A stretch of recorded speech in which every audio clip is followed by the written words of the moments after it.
कोमल चिड़िया बचपन से ही अभागी थी। जब वो छोटी थी तो उसकी माँ की मृत्यु हो गई थी। तब उसके पिता ने दूसरी शादी कर ली। सौतेली माँ ने भी कोमल चिड़िया को खूब परेशान किया। ऐसे ही दुख सहते सहते वो बड़ी हो गई। एक दिन कोमल चिड़िया की शादी बंटी चिड़े से हो जाती है। चिड़िया की सास बहुत सख्त मिजाज की थी। वो कोमल चिड़िया पर बहुत अत्याचार करती थी। अरे ओ बहू, उठो, जल्दी से झाड़ू पोछा करके मेरे लिए चाय बना कर ले आओ। सावित्री अपनी बहू से हमेशा काम ही करवाती रहती। अगर वो थोड़ी देर भी बैठती तो उसे किसी दूसरे काम में लगा देती।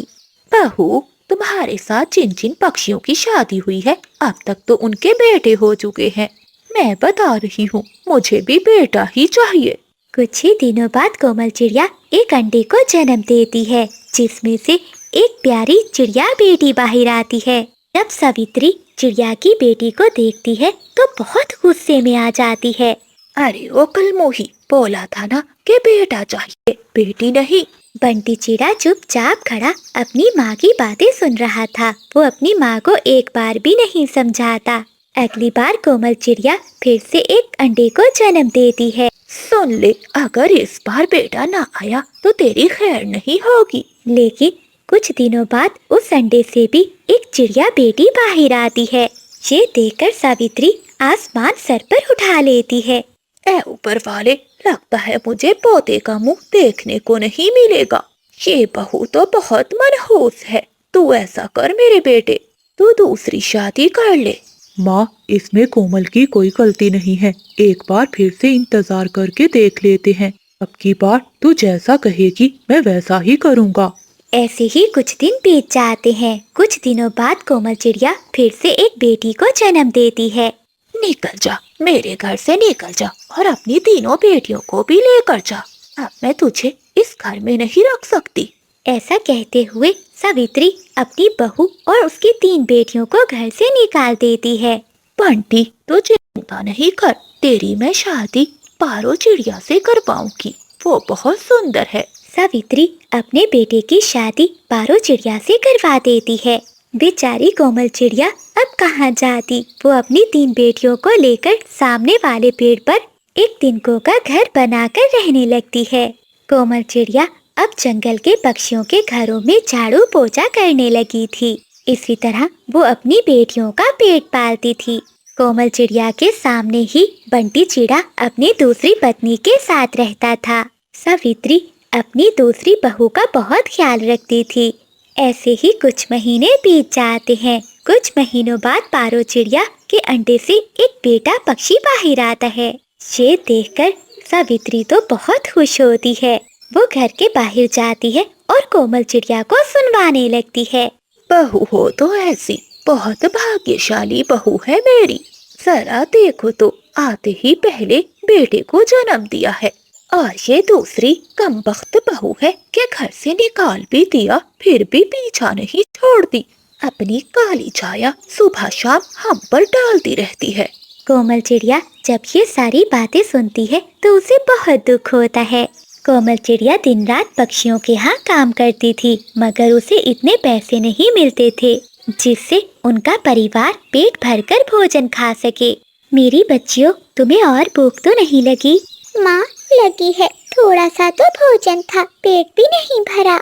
ये सुनकर कोमल चिड़िया बहुत उदास हो जाती है। कभी कभी पारो चिड़िया भोजन ज्यादा बनाती थी और वो चुपके से अपने घर के बाहर भोजन रख दिया करती थी, जिससे कोमल की बेटियां वो भोजन उठाकर ले जाया करती थीं। एक दिन सावित्री उन तीनों बेटियों को भोजन उठाते हुए देख लेती है। अरे पापा, तुम अब तीनों यहाँ का भोजन खाओगी? क्या तुम्हें पता नहीं है कि तुम्हारी माँ को क्यों घर से निकाला था मैंने? तुम्हारी वजह से, तुम तीनों बेटियों की वजह से। ये बात सुनकर मीना, मुन्नी और चुन्नी के तो होश उड़ जाते हैं।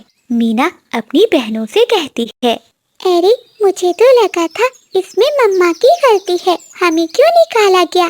तो मुझे विश्वास ही नहीं हो रहा है कि हमारी वजह से मम्मा को निकाला गया है। मम्मा कितनी तकलीफें उठा रही है सिर्फ हमारी बेटी होने की वजह से। सावित्री वो भोजन उठाती है और सामने एक बिल्ली को डाल देती है। अपने सामने बिल्ली को भोजन खाता हुआ देखकर वो तीनों बच्चियां रोने लगती हैं। उसी समय एक सुंदर पक्षी वहां आती है। अपनी सास के कहने पर डरी हुई चिड़िया सबके साथ बैठकर भोजन खाने लगती है। खाना खाने के बाद बंटी चिड़ा और बबलू चिड़ा काम के लिए जंगल में चले जाते हैं। चिड़िया रसोई में आकर बर्तन धोने लगती है। तभी उसकी सास वहां आती है। वो चिड़िया का जोर से पंख पकड़ लेती है। क्यों रे चिड़िया, तेरी हिम्मत कैसे हुई मेरे बगल में बैठकर भोजन खाने की? मैं नहीं चाहती कि तुझ जैसे गरीब पक्षी मेरे आसपास भी बैठे। माँ जी, मुझे माफ कर दीजिए, मैं बैठना नहीं चाहती थी। पिंकी दीदी ने कहा बस। तुम उसकी चिंता मत करो, उसको भी मैं देख लूंगी। उसका हाल भी मैं तुम्हारे जैसा ही बनाऊंगी। दरवाजे के पीछे ये सब बातें पिंकी चिड़िया सुन रही थी। जब सावित्री वहाँ से चली जाती है तो पिंकी चिड़िया कोमल चिड़िया के पास आती है। भाभी, आप ठीक तो है ना? मैंने सब सुन लिया है कि माँ जी आपसे कैसा बर्ताव करती है। रोती हुई चिड़िया फिर सारी बात पिंकी चिड़िया को बताती है। भाभी, आप चिंता नहीं करो, बस अब आप देखती जाओ। लगता है माँ जी मुझे नहीं जानती। कोमल चिड़िया पिंकी के कहने पर अपनी सासू माँ के कमरे में जाती है। वहीं खिड़की से पिंकी चिड़िया सब कुछ अपने फोन में रिकॉर्ड करती है। माँ जी, अब बस बहुत हो गया। शादी के बाद से मैं सब कुछ सहन कर रही हूँ। अब मैं और बर्दाश्त नहीं कर सकती। उस दिन पानी भी आपने खुद गिराया और गिरी भी आप, और इल्जाम मुझ पर लगाया। तो जितनी भी कोशिश कर ले, मेरा बेटा तुझ पर कभी विश्वास नहीं करेगा। वो अपनी माँ से बहुत प्यार करता है। अगर तू चाहती है कि ये सब मैं रोक दूं, तो अपनी माँ से कहे मुझे कहने दे। जब तेरी माँ मुझे सारे कहने देगी तो मैं ये सब काम करना छोड़ दूंगी। परंतु माँ जी, मेरी माँ के पास तो कोई भी कहने नहीं है। मैं आपको कहाँ से ला कर दूं? ये सुनते ही सावित्री को गुस्सा आ जाता है और वो चिड़िया का पंख जोर से पकड़ लेती है। जहाँ से भी जाकर लेकर आ, मुझे इससे क्या, मुझे तो बस कहने चाहिए, वरना मैं ऐसे ही अपने बेटे से तुझे मरवाती रहूंगी। ऐसा कहते हुए सावित्री वहाँ से चली जाती है। शाम को जब बबलू और बंटी घर आते हैं तो पिंकी चिड़िया वो सारी रिकॉर्डिंग उन्हें दिखा देती है। माँ, ये सब क्या है? तुमने मेरी पत्नी के साथ ऐसा क्यों किया? उसने आपका क्या बिगाड़ा था? अगर वो गरीब पक्षी है, आपको पैसे नहीं दे सकती, तो इसमें इसका क्या कसूर है? बेटे, मेरी बात सुन। माँ, मुझसे आज के बाद बात मत करना। बेटे, मुझे माफ कर दो, मैं गलत थी। मैं डर गई थी कि अगर मैंने उन पर रोब न रखा तो वो तुम दोनों को मुझसे जुदा कर देंगी। माँ जी, हमें डर नहीं, प्यार चाहिए था। आपने तो अपने घर को ही तोड़ना चाहा। माँ, अब मैं आपके साथ नहीं रहूँगा। जो अत्याचार मेरी पत्नी पर आपने किया है, उसके बाद इस घर में रहना बहुत मुश्किल है। बेटे, मुझे माफ कर दे। फिर बंटी चिड़ा कोमल को लेकर वहाँ से चला जाता है, जिसके बाद सावित्री अपने पछतावे की आग में जलती है और अपने दूसरे बेटे और बहू के साथ रहने लगती है। बैंगन लो बैंगन, ताजे ताजे खेत के बैंगन। ये बैंगन तो 5 दिनों से बिके ही नहीं रहे। अगर आज भी ना बिके तो सारे गल सड़ जाएंगे। चीकू जी, जाइए सब्जी लेकर आइए, और हाँ, आज भिंडी ही लेकर आना। मेरा भिंडी खाने को बहुत मन कर रहा है। हाँ चिंकी, मैं आज भिंडी ही लेने जा रहा हूँ। ऐसा कहते हुए चीकू तोता घर से निकलता है और वो बिजली काफी की सब्जी की दुकान पर जाता है। काफी बहन, भिंडी का क्या भाव है? तोते भैया, भिंडी खत्म हो गई है, तुम ये बैंगन ले जाओ। नहीं नहीं, मेरी पत्नी आज भिंडी ही खाना चाहती है। ये बैंगन ताजा भी है और सस्ते भी। 50 रुपए में सारे बैंगन ही ले जाओ। नहीं काफी बहन, मैं किसी और दुकान से भिंडी ले लेता हूँ। मोटी चोंच वाले, कितनी बार प्यार से कहा है तुमसे कि ये बैंगन ले लो, मगर तुम हो कि मान ही नहीं रहे। चल अब ले ये बैंगन, आज तो बैंगन ही खाएगा, वरना मुझसे मार खाएगा तू। चीकू तोता डरता हुआ बिजली काफी से कहता है, ये कैसी जबरदस्ती है, मुझे बैंगन की जरूरत नहीं है।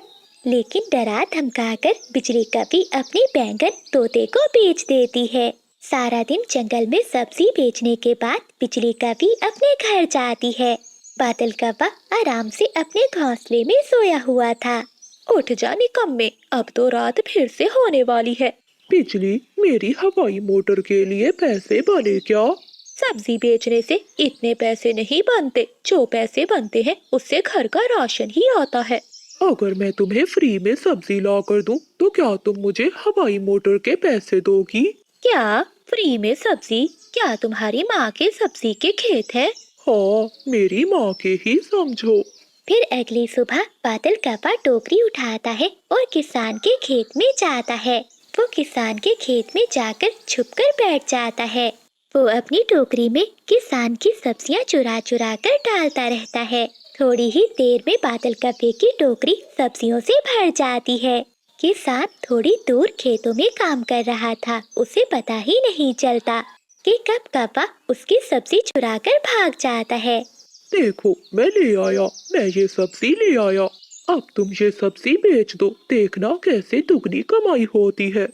पति जी, अगर मुफ्त में सब्जी ला ला कर बेचते रहे तो हम दिनों में ही अमीर हो जाएंगे। लेकिन याद रखना, मैं हवाई मोटर लूंगा। अब तो बादल कौवे ने काम ही बना लिया था। अब वो हर रोज किसान के खेत में जाता और उसकी सब्जी चुरा कर भाग जाता। दिन बादल कौवा किसान की सब्जी चुरा रहा था कि उसे कोमल चिड़िया देख लेती है। कोमल चिड़िया बिजली कौवे के पास जाती है। बिजली बहन, आपका पति ये सब्जी जंगल की मंडी से नहीं बल्कि किसान के खेत से चुरा कर लाता है। अच्छा छोटी चिड़िया, तुझे इससे क्या? मेरा पति जो भी करे। तू कौन होती है मेरे पति के बारे में ऐसी बातें करने वाली? ठीक है बिजली, जब पकड़े जाओगे तो फिर मैं पूछूंगी तुमसे। ऐसा कहते हुए कोमल चिड़िया वहाँ से चली जाती है। भाग्यवान, जरा इधर आओ, देखो सारी सब्जी खराब हुई पड़ी है। लगता है कोई चोर हमारी सब्जी चुरा रहा है। पति जी, ये कौन हो सकता है? अगर ऐसे ही चलता रहा तो हम अपनी सब्जी में से मुनाफा कैसे कमाएंगे? भाग्यवान, तुम घर जाओ, आज शाम तक मैं खेत में ही रखवाली करूँगा। फिर किसान की पत्नी घर चली जाती है और किसान एक बड़ा डंडा लिए सब्जियों के बीच में छुपकर बैठ जाता है। बादल कौवा खुशी खुशी गीत गाता हुआ अपनी टोकरी लेकर किसान के खेत में आता है। उस पागल किसान को कभी भी पता नहीं चलेगा कि मैं बादल कौवा उसकी सारी सब्जी चुरा कर लेकर जाता हूँ। ऐसा कहते हुए बादल कौवा सब्जी तोड़ता है और अपनी टोकरी में रखने लगता है। तभी पीछे से किसान डंडा लेकर आ जाता है और कौवे से कहता है, खबरदार, अगर उड़ने की कोशिश की तो जान से मार दूंगा। फिर किसान बादल कौवे को एक पेड़ से बांध देता है और फिर डंडे से बादल कौवे की खूब पिटाई करता है। बचाओ, कोई मुझे बचाओ। वहीं ऊंचे पेड़ पर बैठी कोमल चिड़िया और चीकू तोता ये सब देख रहे थे। वो किसान के पास आते हैं। किसान कृपया करो, आज इसे छोड़ दो, ये कभी दोबारा इस ओर नहीं आएगा। चिड़िया की विनती करने पर किसान कौवे को छोड़ देता है। कोमल चिड़िया और चीकू तोता किसान की विनती करके बादल कौवे की जान बचाते हैं। ऐसे बादल कौवे को चोरी करने की सजा मिलती है। हाय हाय पति जी, ये आपको क्या हुआ? किसने मारा? बिजली, तुम्हारे पति को चोरी करने की सजा मिली है। ऐसा कहते हुए चिड़िया और तोता बाहर से चले जाते हैं। प्यारे दोस्तों, इस कहानी को लाइक, चैनल को सब्सक्राइब और अपने दोस्तों के साथ शेयर करना मत भूलिएगा। आपका धन्यवाद। बबलू बेटा, आ जाओ, नाश्ता कर लो, देर हो रही है, मुझे काम भी करने हैं। नहीं माँ, मैं ऐसे नाश्ता नहीं करूँगा। मुझे सूखी रोटी अच्छी नहीं लगती। मैं रोटी के साथ दूध भी पीऊँगा। मुझे दूध चाहिए। लेकिन बेटा, दूध तो हमारे घर में नहीं है। अच्छा तुम रुको, मैं अभी पड़ोसन कपी के घर से लेकर आती हूँ। उसके पास एक गाय है, दूध जरूर होगा। फिर कोमल चिड़िया पड़ोस में बिजली कपी के घर जाती है। बिजली बहन, मेरे बबलू को दूध के बिना भोजन अच्छा नहीं लगता। क्या तुम मुझे एक गिलास दूध रोज दे दोगी? हाँ हाँ चिड़िया बहन, क्यों नहीं। इसके बदले में तुम्हें मेरे घर के सारे काम करने होंगे। तुम्हें तो पता है मैं आजकल बीमार रहती हूँ और मुझसे मेरे घर के काम और गाय की देखभाल नहीं हो पाती। मैं तो काफी दिनों से कोई नौकरानी ढूंढ रही थी। अब तुम आ गई हो तो तुम मेरे सारे काम कर दिया करना। बदले में मैं तुम्हें एक गिलास दूध दे दिया करूँगी। ठीक है बिजली बहन। कोमल चिड़िया बिजली कपी के सारे काम करती है और फिर दूध लेकर घर चली जाती है।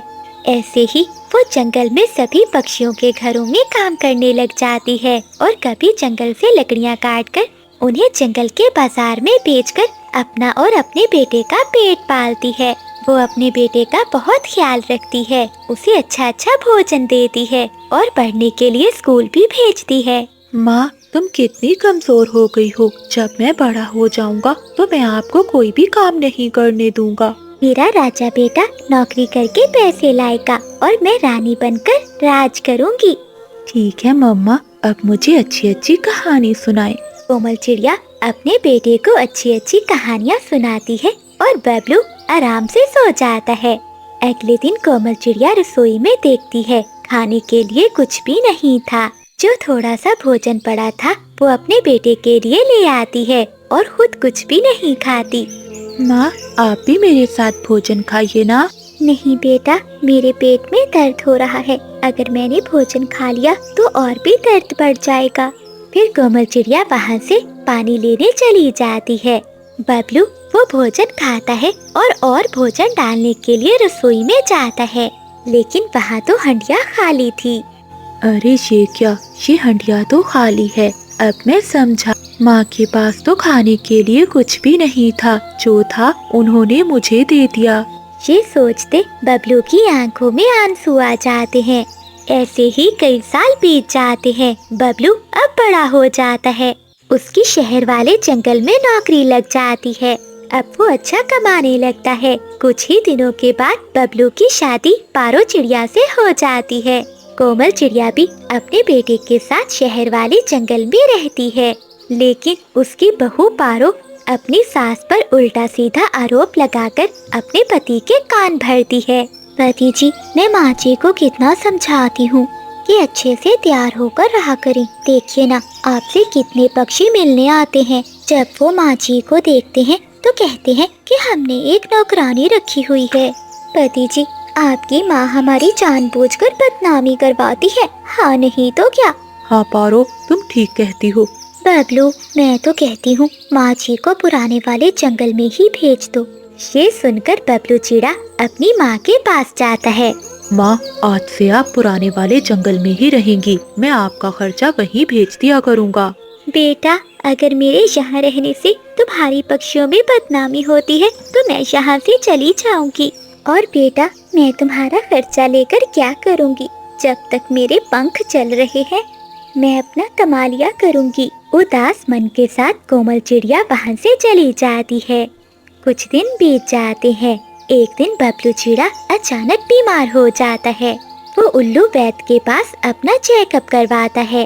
अपनी बीमारी का सुनकर उसके तो पांव तले जमीन निकल जाती है। वो घर आता है और अपनी पत्नी को बताता है। पारो, मेरी एक किडनी खराब है। उल्लू वैद्य ने कहा है अगर मेरी किडनी ना बदली गई तो मेरी मौत भी हो सकती है। फिर बबलू चिड़ा पूरी कोशिश करता है। वो अपने रिश्तेदार, पड़ोस सभी से बात करता है, लेकिन उसे किडनी कोई भी नहीं देता। अचानक एक दिन एक गुमनाम पक्षी उसे एक अपनी किडनी दे देता है। इससे उल्लू वैद्य उसका ऑपरेशन करता है और खराब किडनी की जगह सही किडनी डाल देता है। काफी दिन हॉस्पिटल में रहने के बाद बबलू चिड़ा अपने घर लौट आता है। पति जी, देख लिया अपनी माँ का प्यार। जंगल के सभी पक्षी तुम्हें आकर मिल गए, लेकिन तुम्हारी माँ तुम्हें एक बार भी देखने तक नहीं आई। बबलू अब अपनी माँ से बहुत नफरत करने लगा था। वो अपनी माँ को कभी भी पुराने जंगल में देखने नहीं जाता था। एक दिन उसके पुराने जंगल से तोते का फोन आता है। बबलू, तुम्हारे घर से बदबू आ रही है, आकर देखो। ये सुनकर बबलू चिड़ा पुराने जंगल में जाता है। जब वो अंदर